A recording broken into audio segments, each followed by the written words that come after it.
Good afternoon, ladies and gentlemen. I'd like to welcome Stacy Lewis today, world number 2, Rolex Player of the Year for last year, the LPGA Tour. And also, I believe you were 5 for 0 in the Curtis Cup here back in 2008. You must have some pretty warm memories of the place. I do. It's cool to be back. I have a lot of good memories. I played a practice round yesterday with Allison Walsh, and we paired 3 matches together that week and won them all. So it was cool. We kind of went back and talked about shots we hit and holes we won matches on and things like that. So it's really cool to be back. And I remember a lot of the course, which is nice because normally coming in a British Open, I don't know any of the golf courses. So coming here and knowing the course is really nice. How does the course compare between now and then? Is it greener, browner?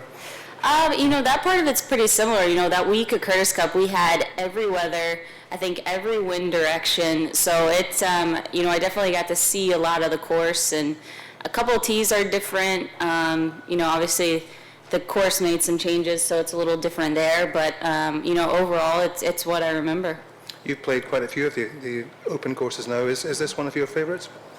Yeah, I think so. I mean, part of it, when you play well somewhere, you definitely like it. So, but I definitely do. I think compared to a lot of the other links courses I've played, it's a lot more fair. You hit a good shot, you're rewarded for it. There's bunkers in the right places for missed shots, but for good shots, you're going to get rewarded, and I like that.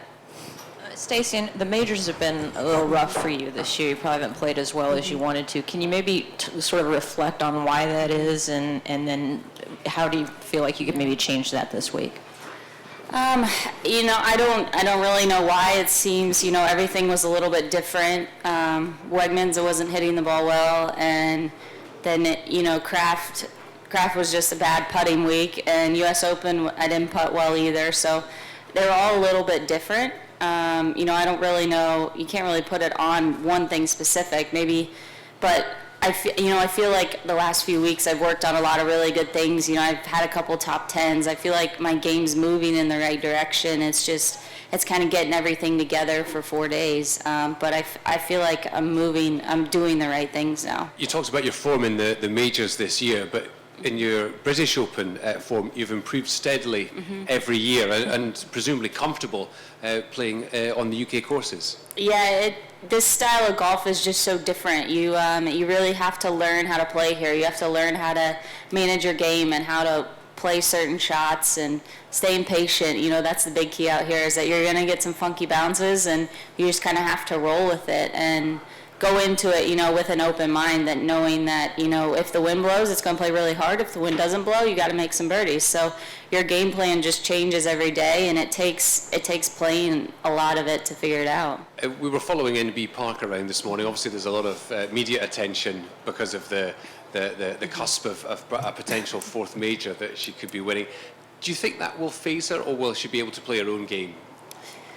I don't know. You'd think after winning 2 of them it would phase her a little bit, but obviously at the U.S. Open that didn't. So, I don't know. NB's playing so good this year, and she's so steady.